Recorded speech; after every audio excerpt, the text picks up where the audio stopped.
Hey my loves! Now of course we all adore pizza, but while takeout can be really tempting on a busy weeknight, there's nothing quite like homemade. So today I've teamed up with Galbani cheese to bring you 3 really delicious pizza ideas that go way beyond traditional pepperoni and will leave your family begging for more.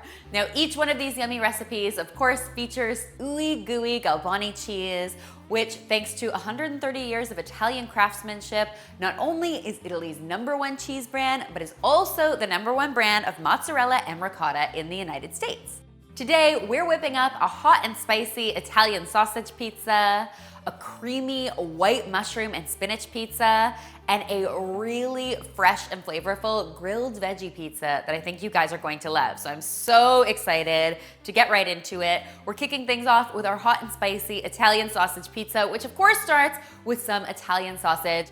I've just removed it from its casing and I'm going to cook it over medium-high heat in a skillet until it is no longer pink.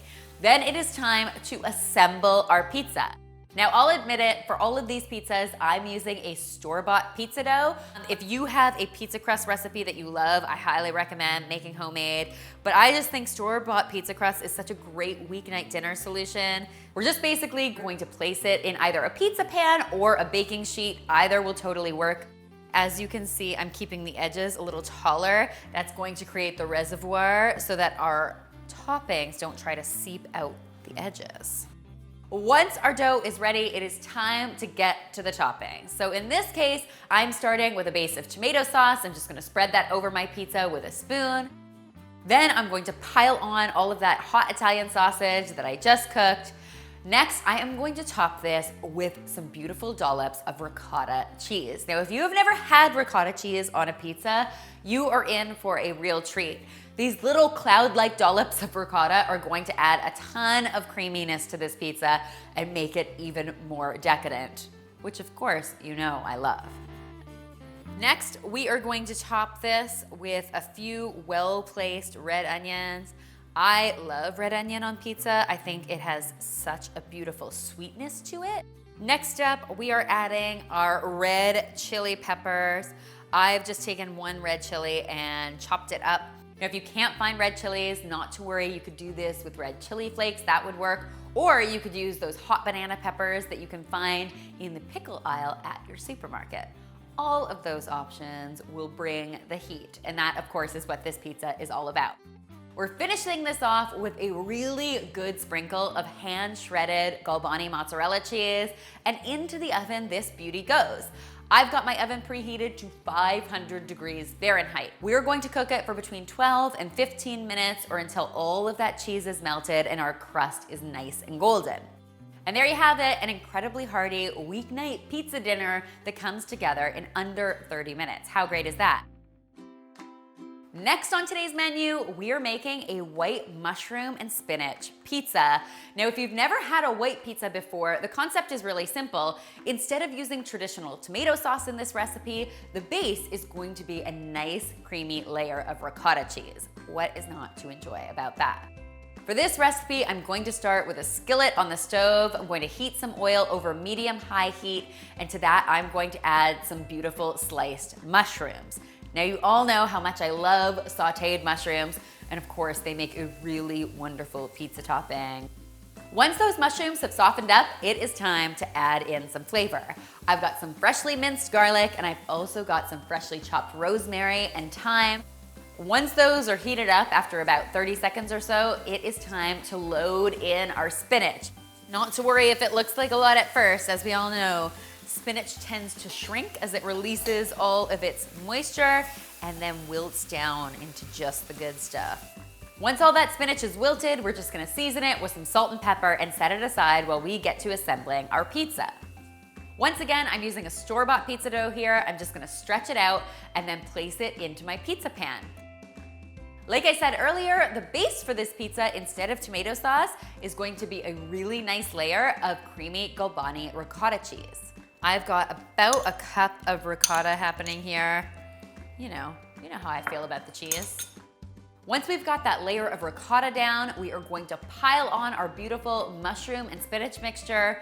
I'm adding a little more freshly cracked black pepper for good measure, but you could totally omit that if pepper is not your thing. And then we're just gonna finish this off with some beautifully sliced mozzarella.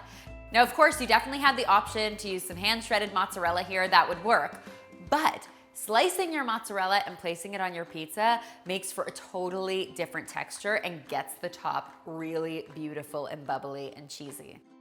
Into the oven this beauty goes at 500 degrees Fahrenheit for between 12 and 15 minutes. You'll want to keep a good eye on it because, of course, you don't want your cheese to burn. When it comes out of the oven, it is ready to be devoured. Pizza cake, right?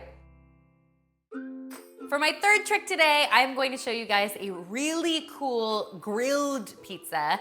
Now, if you have a barbecue, this can definitely be done on that type of grill. It's super delicious. If you live in a climate where you can only barbecue a few months a year, then go ahead and use a nice big grill pan like the one I'm using today. Now, not only are we going to grill our vegetables for this pizza, we are also going to grill the pizza itself. Hold on to your hats, folks. This is gonna be exciting. For this recipe, I've got some sliced zucchini, some sliced red onion, and I'm slicing up some red bell pepper. I'm going to toss these in a little bit of olive oil, some salt, some pepper, and some Italian seasoning, and then I am going to grill them in my grill pan over medium-high heat. Now, the idea here is just to grill these until they've softened up a little bit and they've developed those beautiful char marks. While those are grilling away, I'm going to get to work on stretching out my dough.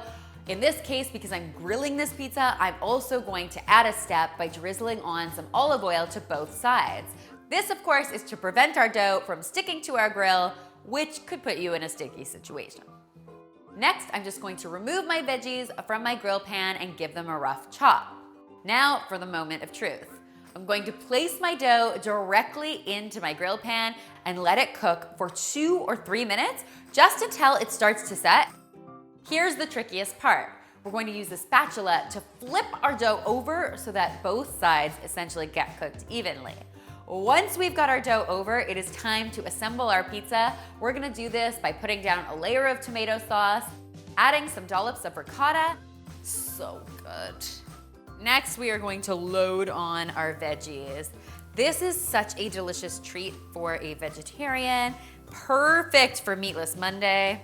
For my final toppings, just before this beauty goes into the oven, I am once again adding some sliced mozzarella. I just think slice makes for such a wonderful finish on the top of the pizza, but whatever you prefer. Once you're at this point, you have 2 options. You can finish the cooking process right on your stovetop, or as long as you're using an oven-safe skillet like I am, you can pop it directly into the oven at 500 degrees Fahrenheit and finish it off there. Cooking your pizza this way is a totally different pizza experience. The crust gets super, super crispy and golden and delicious, and of course is well complemented by those beautiful grilled veggies. Guys, I really hope you will try these ideas for yourself, and if you do, be sure to tweet me, Instagram me, or Snapchat me a photo, because as always, I love seeing your kitchen creations. For more information on Galbani cheeses and where you can find them, you can visit galbanicheese.com. And finally, if you haven't already, be sure to subscribe because there is lots more deliciousness where this came from. And now it's time for pizza.